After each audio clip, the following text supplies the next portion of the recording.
Welcome students of FEI, this is Mukhtar sir with the topic agriculture. ये 10th class के geography subject से है, chapter 4 है। आज हम इसके बारे में बात करेंगे भाई साहब।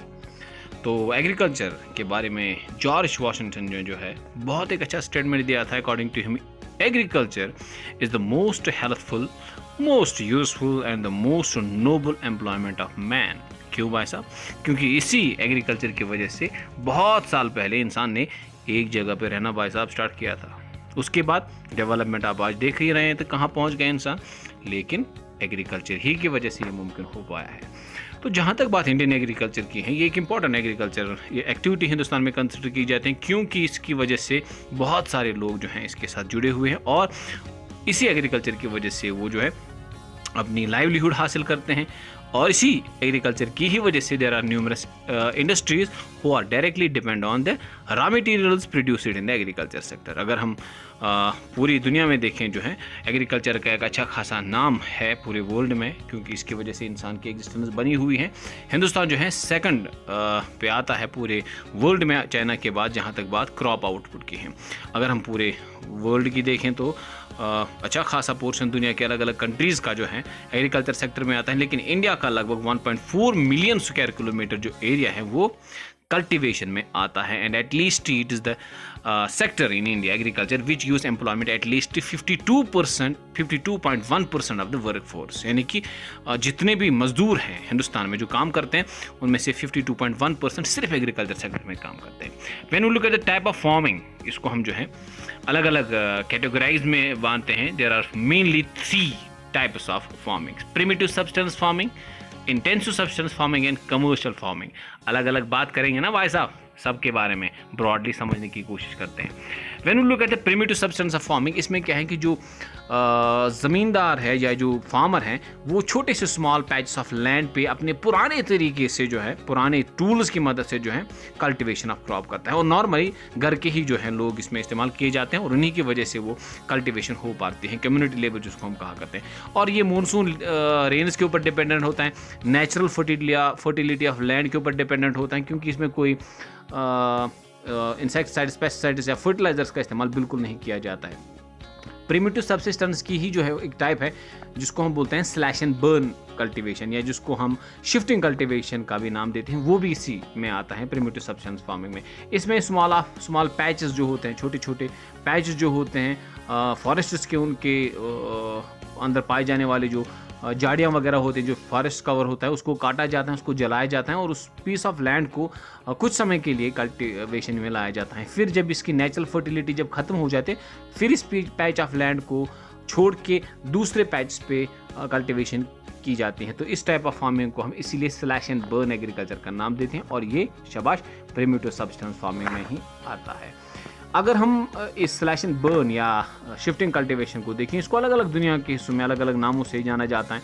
हिंदुस्तान में ही इसके अलग अलग पहले नाम हैं। बहुत नॉर्थ ईस्टर्न स्टेट्स में इसको जूमिंग, अच्छा अंडमान निकोबार इसको आइलैंड्स में इसको डिपा कहते हैं, झारखंड में इसको कुरवा, अलग अलग स्टेट्स में अलग अलग नामों से जाना जाता है। लेकिन वियतनाम में इसको ले, इंडोनेशिया में लारेंग कहा जाता है, सेंट्रल अफ्रीका में इसको मसूल कहा जाता है, ब्राज़ील में रोक्का, वेनेजुएला में कनुक्को और मैक्सिको में मिल्पा कहा जाता है। लेकिन भाई साहब ये नाम अलग अलग हैं, एक्टिविटी वही है। कौन सी? स्लैश एंड बर्न एग्रीकल्चर कहें या शिफ्टिंग एग्रीकल्चर कहें, किसी को बताना नहीं, सर बड़ी खतरनाक चीज़ है सर। ओके, इसके बाद intensive substance farming. Intensive substance farming क्या होता है कि मोस्टली हाईली पॉपुलेटेड लैंड्स जो हैं, जो इलाके जहाँ पर सबसे ज़्यादा पॉपुलेशन देखने को मिलते हैं, उनमें बड़े पैमाने पे ज़मीन को बार बार जब कल्टीवेट किया जाता है, ठीक है, उसको हम बोलते हैं इंटेंसिव सब्सटेंस फार्मिंग। इसमें बायोकेमिकल इनपुट्स जो है थोड़े इस्तेमाल किए जाते हैं, इरिगेशन मेथड्स में इसको वहाँ पर इसको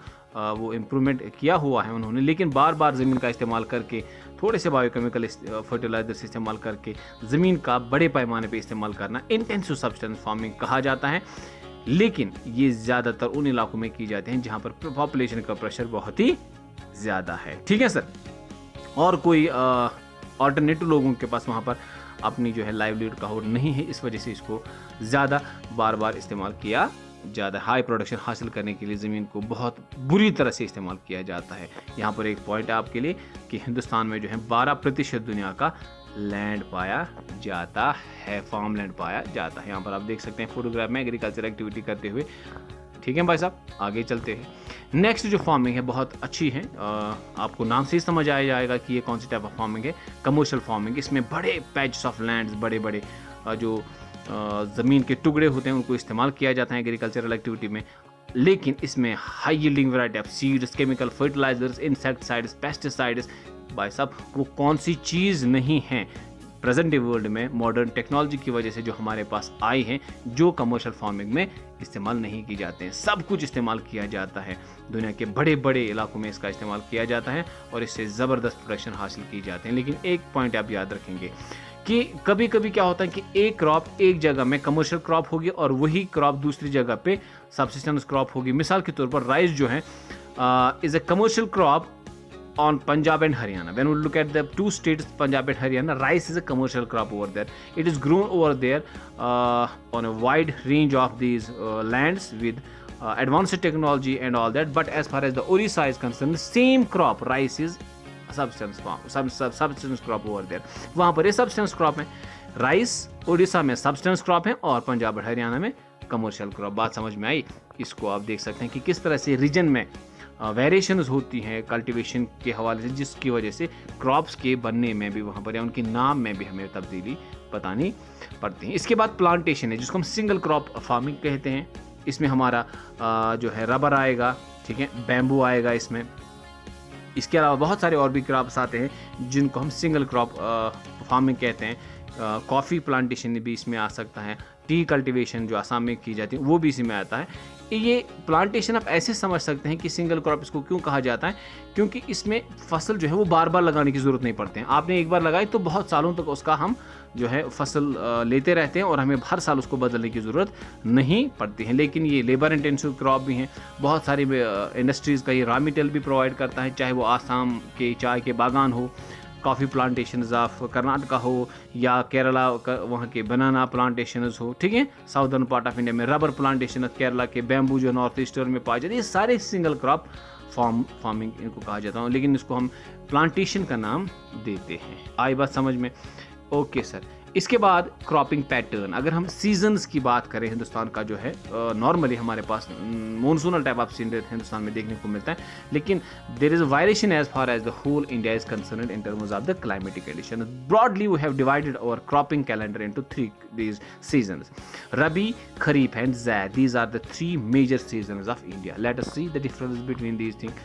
ओके, रबी सीज़न और वो क्रॉप जो इसमें कल्टीवेट की जाती हैं उनको हम सिंपली रबी क्रॉप्स कहते हैं। ये अक्टूबर दिसंबर के दरमियान का वो जो इलाका रहता है, अक्टूबर से दिसंबर, इनको उसमें सो किया जाता है और समर के महीने में अप्रैल से जून तक इन क्रॉप्स को हार्वेस्ट किया जाता है। तो इनको हम रबी क्रॉप्स का नाम देते हैं। इसमें बार्ली आएगा, ग्राम, वीट, मस्टर्ड जैसे जो है फसलें आएंगी। और ये रबी क्रॉप्स पंजाब, हरियाणा, हिमाचल प्रदेश, जम्मू कश्मीर के साथ साथ वैसा उत्तराखंड में भी कल्टीवेट की जाती है। आई बात समझ में?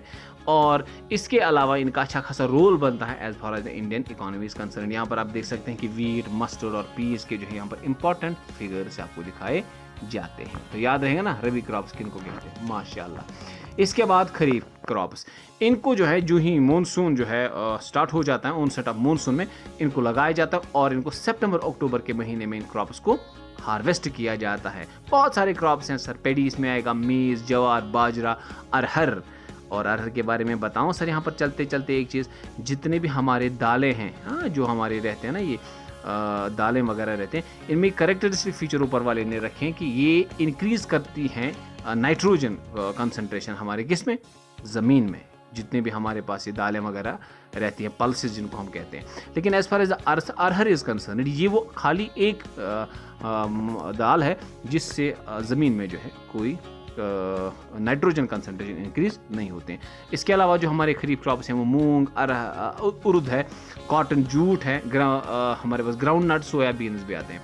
इंपॉर्टेंट एरिया जहाँ पर खरीफ क्रॉपों का बहुत ज़्यादा चलन रहता है, Orissa, Andhra Pradesh, Tamil Nadu, west Bengal, Assam, coastal India, Kerala, Maharashtra, यहाँ पर बड़े पैमाने पे इनको कल्टीवेट किया जाता है। लेकिन जहाँ तक बात पैडी की है, पैडी जो है इंपॉर्टेंट एक खरीफ क्रॉप है, इसको पंजाब और हरियाणा के साथ साथ वेस्ट बंगाल में भी ज़बरदस्त कल्टीवेट किया जाता है। When we look at the whole India, West Bengal and Orissa are the areas, known areas where we cultivate the rice thrice in a year. इसको जो है 4 महीने लगते हैं कल्टिवेट होने में, सॉरी मैच्योर होने में। इन दो स्टेट्स में कुछ जगहों पे इसको 3-3 बार भी कल्टिवेट किया जाता है। भाई साहब तीसरा क्रॉप तो भूल ही गए, ज़ैद सीजन, या जहाँ इसमें बनने वाली जो क्रॉप्स हैं उनको हम ज़ैद क्रॉप्स का नाम देते हैं। तो ये कौन सा सीज़न है? बिल्कुल सही, ये वो शॉर्ट पीरियड ऑफ टाइम है between rabi and kharif crop, rabi and kharif season rather, summer season में, समर मंथ में आता है। इन दोनों सीजन्स के दरमियान में छोटा सा एक टाइम पीरियड रहता है, वही टाइम पीरियड जिसमें ये चीज़ें उगती हैं। नज़र आ रही है ना कौन सी? कोकम्बर, वाटरमेलन, मस्क मेलन, इन सब को जिस सीज़न में हिंदुस्तान में कल्टिवेट किया जाता है, मस्क मेलन के साथ ककड़ी वगैरह, उस पीरियड को हम शाबाश ज़ैद सीजन का नाम देते हैं। समझ तो गए हैं ना आप? अब हम बात करेंगे हिंदुस्तान के मेजर क्रॉप्स की। मेजर क्रॉप्स मतलब those crops which are cultivated on the Indian grounds, Indian these lands on a large scale. बहुत सारे हैं, इनको हमने 3 कैटेगरीज में डिवाइड किया है। एक है सर ग्रीन्स वाले जो हमारे क्रॉप्स रहते हैं, राइस, वीट, मिलेट्स, मीज, पल्सेस। आप देख सकते हैं इनकी ग्रीन्स रहते हैं, इसलिए इनको हम ग्रीन्स का नाम देते हैं। दूसरे मेजर क्रॉप्स, इनको हम food crops other than greens कहते हैं। ये भी फूड क्रॉप्स हैं, लेकिन चूंकि इनमें ग्रीन्स वगैरह नहीं रहते हैं, इसलिए हम उनको food crops other than greens कहा करते हैं। इसमें शुगर केन आएगा, oil seeds, tea, coffee, horticulture crops, ठीक है, ये भी खाए जाते हैं लेकिन इस्तेमाल किए जाते हैं, लेकिन इनमें ग्रीन्स वगैरह नहीं होते हैं। तीसरे होते हैं सर, तीसरी कैटेगरी नॉन फूड क्रॉप्स, मतलब ये वो क्रॉप्स हैं जिनका तो हम कल्टीवेशन करते हैं but not for eating purpose. Rubber, fibre crops, cotton, jute वगैरह इसमें आते हैं सर, ठीक है। ओके सर, अगर हिंदुस्तान में देखें, यहाँ पर एक पॉइंट लिखा है, do you know India produces 51 major crops of the world. ओए होए होए होए होए। राइस की अगर हम बात करें, majority of the Indian people उसका ही स्टैपल फूड है, मतलब वो राइस ही ज़्यादा खाते हैं। हिंदुस्तान में जो है सबसे ज़्यादा जो है अच्छे बड़े पैमाने पर प्रोडक्शन होती है राइस की, और दुनिया में चाइना के बाद तो हिंदुस्तान का ही नंबर आता है। खरीफ क्रॉप है भाई साहब, खरीफ क्रॉप है, समर सीजन में कल्टीवेट होते हैं। अबो 25 डिग्री सेल्सियस टेम्परेचर होना चाहिए, अच्छी खासी ह्यूमिडिटी के साथ यार, और इसके साथ साथ एनुअल रेनफॉल जो है 100 सेंटीमीटर से ज़्यादा। लेकिन जिन इलाकों में जो है 100 सेंटीमीटर से कम रेनफॉल होते हैं, वहाँ पर भी कल्टीवेट किया जाता है if you are having advanced irrigation facilities. Great plains of India वहाँ तो है ही, north eastern part of India, coastal Andhra Pradesh जो है एरियाज जो हैं जिसमें डेल्टिक रीजन्स आते हैं, उनमें हम अच्छे खासे पैमाने पर राइस कल्टीवेशन करते हैं। जो लीडिंग एरियाज हिंदुस्तान में हैं उसमें पंजाब, हरियाणा, वेस्ट बंगाल और राजस्थान के कुछ इलाके आ ही जाते हैं। कश्मीर की तो बात ही कुछ और है सर, यहाँ पर भी अच्छी खासी जो है राइस कल्टीवेशन की जाती है। मुश्क-बुदुज का नाम सुना होगा, it is one of the जो है कॉस्टलियर जो है वैरायटी ऑफ राइस कंसिडर की जाती है। Okay, this is the map where you can easily understood the major and the minor शाबाश राइस प्रोड्यूसिंग एरियाज। ओके, यहाँ पर आप देख सकते हैं कि कौन से इलाके मेजर एरियाज में आते हैं और माइनर एरियाज में कौन से आते हैं। Second important crop of India is a wheat. हाँ, सेकंड इंपॉर्टेंट क्रॉप है, और ये मेन फूड क्रॉप नॉर्थ और north western part of India में, क्योंकि हिंदुस्तान में कुछ लोग व्हीट को जो एज अ स्टैपल फूड इस्तेमाल करते हैं। और जो हमारे पास जो सनशाइन जो रिपनिंग टाइम पे होनी चाहिए, जब हम उसको काटते हैं उस वक्त अच्छी खासी सनशाइन होनी चाहिए, लेकिन जो इसको लगाया जाता है उस टाइम अगर ज़्यादा सनशाइन ना हो तो चलेगा भाई साहब। वो इलाके where we receive rain between 50 to 75 annual rainfall, उनमें इसको अच्छी तरह से कल्टीवेट किया जा सकता है। Ganga Sutlej plains, black soil is considered ideal for this cultivation. और इसके अलावा जो हम देख सकते हैं जो major areas in India includes Punjab, Haryana, Uttar Pradesh, Bihar और राजस्थान। गेहूं का नाम सुनते ही मुंह में पानी आ जाता है भाई साहब, क्योंकि ये वो चीज़ है जो हम अक्सर ज़्यादा नहीं खाते। दिस इज़ द मैप, आप देख सकते हैं मैप पे कि अच्छी तरह से कि कौन से एरियाज मेजर जोन्स में आते हैं। पंजाब देख सकते हैं, Haryana, parts of Uttar Pradesh and central India also this produce a large quantity of this second important crop of India, that is wheat. Millets आप देख सकते हैं, मिलेट्स ये वो दानेदार फसलें होती हैं, और जवार, बाजरा और रागी को हम मिलेट्स का नाम देते हैं, ठीक है। कोरस ग्रेन्स इनको कहा जाता है, छोटे छोटे दानेदार ये फसलें रहती हैं। न्यूट्रिशियस वैल्यू इनकी बढ़िया रहते हैं भाई साहब, ठीक है। इसमें कैल्शियम बहुत ज़्यादा रहता है, और अदर बाकी जो रफेज वगैरह रहते हैं इसमें बहुत अच्छे रहते हैं, लेकिन न्यूट्रिशियस वैल्यू इन तीनों क्रॉप्स में, जवार, बाजरा और रागी में ज़बरदस्त अच्छे माने जाते हैं, ठीक है सर। अगर हम रागी की बात करें, इसमें आयरन बहुत ज़्यादा होता है, कैल्शियम होता है, और ड्राई रीजन्स में इसको कल्टीवेट किया जाता है, ज़्यादा पानी की ज़रूरत नहीं पड़ती है। रेड, ब्लैक, सैंडी सॉइल इसके लिए अच्छी कंसिडर की जाते हैं। कर्नाटका इसमें जो है रागी में सबसे ज़्यादा अच्छा माना जाता है, लीडिंग प्रोड्यूसर माना जाता है। इसके बाद वो तमिलनाडु, हिमाचल प्रदेश, उत्तराखंड जैसे स्टेट्स भी आते हैं। अगर हम जवार की बात करें, जवार जो है भाई साहब इंपॉर्टेंट क्रॉप ये भी है, फूड क्रॉप है हिंदुस्तान में, थर्ड इंपॉर्टेंट फूड क्रॉप माना जाता है। रेनफेड जो क्रॉप कंसिडर किया जाता है, mostly depend on the monsoon rains. Maharashtra में इसकी ज़्यादा प्रोडक्शन की जाती है, ठीक है सर।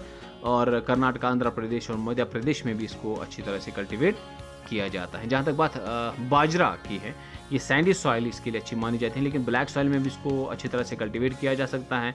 राजस्थान इसमें लीडिंग प्रोड्यूसर माना जाता है। उसके बाद उत्तर प्रदेश, महाराष्ट्र और गुजरात भी इसको बहुत अच्छे पैमाने पे कल्टीवेट करते हैं भाई साहब।